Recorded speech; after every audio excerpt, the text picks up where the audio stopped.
back to my channel. Bagi teman-teman yang sebelumnya udah nonton video tentang quarter life crisis dan yang belum juga silahkan nonton dulu. Nah, ini adalah lanjutan videonya. Jadi di video tersebut kan aku udah cerita tentang aku tuh udah nyari-nyari kerja sejak lulus tahun 2016 sampai 2017 selama 1 tahun, nyari kerja ke ratusan perusahaan dan udah apply kemana-mana, terus ternyata gak keterima juga. Terus akhirnya aku memutuskan untuk lanjut kuliah S2. Nah, setelah selesai S2 ini, terus aku dapat pekerjaan sebagai content creator. Nah, pekerjaan sebagai content creator ini juga awalnya kan apply kerja, terus udah itu dengan membawa ijazah S1 teknologi pertanian, bidangnya bioteknologi. Tapi ketika wawancara, itu ownernya sama sekali tidak pernah bertanya awalnya dari jurusan apa. Dan aku merasa itu adalah perusahaan yang bagus, karena biasanya kan kalau misalnya kita kerja ditanya nih background pendidikannya apa, bukan minatnya kita mau apa, tapi ditanya background pendidikannya. Nah, di situ aku cuma ditanya, kamu berminat dengan desain? Iya sih, aku berminat dengan desain. Cuma baru 1 tahun terakhir aku tuh udah nabung, baru kebeli laptop. Nah, akhirnya 1 tahun terakhir ini baru sambil belajar ilustrator sekaligus bikin jasa wedding invitation. Nah, akhirnya setelah wawancara itu aku dijadikan content creator, dan nggak sampai 2 minggu aku dipindah untuk jadi copywriter. Dan juga 1 bulan kemudian aku dipindah lagi jadi graphic designer. Nah, setelah melalui perpindahan tersebut, akhirnya aku bisa belajar banyak hal di divisi digital marketing tersebut. Ya, masih digital marketing semua sih. Nah, akhirnya setelah itu 4 bulan aku kerja, terus aku merasa aku nggak bisa maksimal kerja di situ, karena kan Juli bersamaan dengan aku mendirikan bisnis, dan ternyata bersamaan juga dengan hari pertama aku kerja. Nah, terus waktu itu Agustus aku sebenarnya gini, daftar waktu itu habis lulus kuliah S2, aku daftar les bahasa Perancis, karena waktu itu aku merasa kalau aku cuma punya skill kemampuan bahasa Inggris aja, aku berarti akan selamanya ngajar TOEFL aja. Dan aku juga ngajar TOEFL part time gitu. Jadi aku merasa kalau aku pengen bisa meningkatkan suatu skill, dan waktu itu aku ikut les bahasa Perancis. Setelah nunggu kelas sekian lama karena jumlah pesertanya selalu kurang dari 10, akhirnya di bulan Agustus, awal Agustus itu jumlah pesertanya bisa melebihi 10. Akhirnya kelasnya dimulailah. Nah, jadi di bulan Agustus itu bersamaan les bahasa Perancis, bisnis sambil kerja. Itu les bahasa Perancis sampai Oktober. Dan selama itu aku capek banget. Ya, kalau aku mengorbankan bisnis juga nggak mau, mengorbankan les juga sayang banget karena udah bayar, mau mengorbankan kerja juga aku merasa bertanggung jawab karena udah digaji sama ownernya kan. Akhirnya aku mengorbankan istirahat, yang artinya juga mengorbankan kesehatan.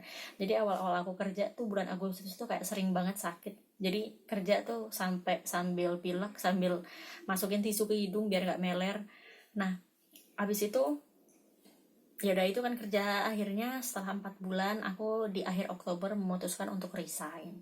Kenapa? Karena aku merasa ya nggak maksimal kerja. Aku merasa bersalah sama ownerku kalau aku tetap digaji segitu tapi aku kerjanya nggak maksimal.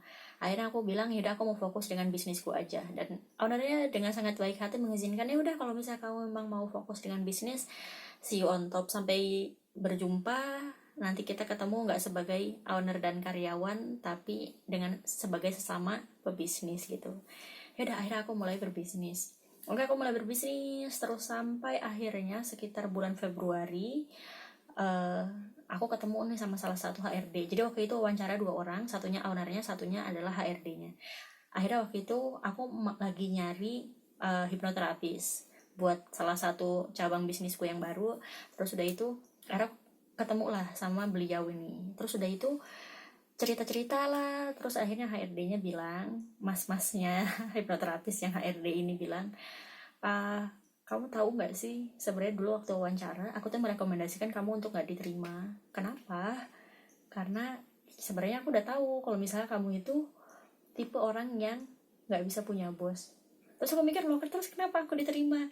Ya itu kan pada akhirnya keputusan ownernya. Cuma aku udah menyarankan sebenarnya orang ini kalau seandainya diterima kerja pun paling maksimum bertahan 4 bulan. Dan benar sekali, aku cuma bertahan kerja selama 4 bulan. Persis seperti yang diprediksikan sama HRD-nya. Dan sampai sekarang aku masih berkontak dan ya sering ngobrol-ngobrol, komunikasi dengan baik sama HRD-nya itu. Dan Setelah itu aku kayak flashback ya, mengingat kembali selama dari 2016 itu aku daftar-daftar kerja nggak diterima tuh karena apa. Aku kayak sering banget merasa insecure dan menyalahkan diriku sendiri. Mungkin aku nggak punya skill, mungkin aku selama ini kuliah S1 tuh cuma bisa dapat teori aja, nggak bisa terjun ke lapangan. Tapi ternyata mungkin ini yang selama ini alasannya HRD itu nolak aku. Cuma mereka ya nggak mungkin bilang dong, kamu tuh nggak cocok kerja di sini karena kamu nggak cocok punya atasan, kan nggak mungkin dia bilang kayak gitu. Jadi alasannya ya macam-macam. Alasannya itu yang pernah aku terima ya, kamu tuh kualifikasinya terlalu tinggi, kita nggak sanggup menggaji kamu segini. Ya lulusan S1 tuh rata-rata kalau dari kampus itu cuma bisa teori aja, tapi dia nggak pernah menjelaskan sebenarnya aku ini kenapa. Nah, jadi bagi teman-teman yang saat ini nyari kerja kemana-mana nggak keterima, terus udah itu ngedown, percayalah kayak gini, bahwa kalau misalnya teman-teman eh, daftar-daftar kerja nggak keterima, mungkin teman-teman nggak berbakat untuk menjadi pekerja, tapi teman-teman lebih berbakat untuk menjadi pemberi kerja. Kalau misalnya teman-teman mengharapkan gaji tetap setiap bulannya, mungkin teman-teman tidak berbakat untuk digaji, tapi teman-teman lebih berbakat untuk menggaji orang lain. Dan itu yang aku rasakan. Jadi November setelah resign, aku meng-hire karyawan pertamaku. Dan rasanya tuh kayak seneng banget rasanya ketika aku bisa menggaji orang lain, ketika bisa memberikan harapan lapangan pekerjaan buat orang lain. Nah, bagi teman-teman yang saat ini merasa ngedown gara-gara belum dapat kerja, siapa tahu bukan kerja jalannya teman-teman, tapi bisa aja bisnis, bisa aja freelance atau yang lain. Aku menyadari selama ini, kalau aku sekarang ditanya nih ya, sebenarnya tuh aku pengen kerja nggak sih? Kalau aku ditanya sekarang, sebenarnya aku dari dulu itu nggak terlalu pengen kerja. Terus kenapa sih aku jadi pengen kerja? Aku jadi mati-matian nyari kerja karena bagi kita yang berada di usia 20-an, standar orang lain adalah standar yang kita pakai. Kita belum tahu nih standar yang benar itu di kehidupan real itu kayak apa sih. Akhirnya orang-orang yang lebih tua dari kita, orang-orang yang sudah bekerja, mereka akan bilang, kamu itu kalau misalnya mau hidupnya enak, ya udah lulus kuliah, kerja. Nanti kalau udah punya kerja, nikah. Ya udah, standarnya kayak gitu. Sehingga ketika kita nggak mengikuti standar umumnya orang lain, kita merasa kita itu kayak tertinggal, kita salah, kita berbeda, dan kita harus mengejar itu.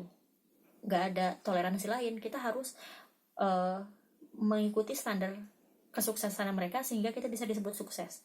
Padahal aku mau highlight di sini, standar kesuksesan tiap orang beda-beda. Kenapa? Karena standar kebahagiaan tiap orang juga beda-beda. Kita mungkin bisa menganggap, oh ya, sukses itu standarnya A, tapi ketika disebut sukses, apakah kamu udah bahagia? Nah, standarnya balik lagi ke kebahagiaan kamu sendiri. Kalau aku merasa sekarang, tanpa aku bekerja ikut orang, aku membuka bisnis sendiri, terus udah itu aku memperkerjakan orang lain, aku bisa dapat kebahagiaanku di situ. Nah, kalau misalnya teman-teman bisa mendapat kebahagiaan dengan yang sekarang sudah dilakukan nih, ya udah jalani aja itu. Misalnya, sekarang teman-teman belum dapat kerja nih, karena disuruh kerja terus, tapi sambil menunggu dapat kerja itu teman-teman freelance, misalnya ngerjain sesuatu, ngedesain, terus udah itu jadi freelance photographer, dan teman-teman merasa senang di situ, terus juga pekerjaan atau freelance itu menghasilkan, ya udah jalankan aja di situ. Mungkin saat ini orang akan bilang, ah kamu amatiran, masa kayak gitu dijadikan sumber penghasilan. Ya oke, sekarang amatiran, kamu baru mulai 1 bulan 2 bulan, oke lah amatiran. Tapi lihat 10 tahun lagi, 20 tahun lagi, ya kamu udah bukan amatiran lagi. Jadi kalau misalnya kamu merasa sekarang ini yang kamu kerjakan itu nyaman tapi belum bisa memberikan penghasilan, yang harus kamu lakukan bukan berhenti dari apa yang kamu lakukan, tapi kamu tingkatkan skillmu sehingga kamu akan layak dibayar berapapun untuk skill kamu yang mahal itu. Dan aku udah buktikan itu. Oke, semangat ya. Terima kasih.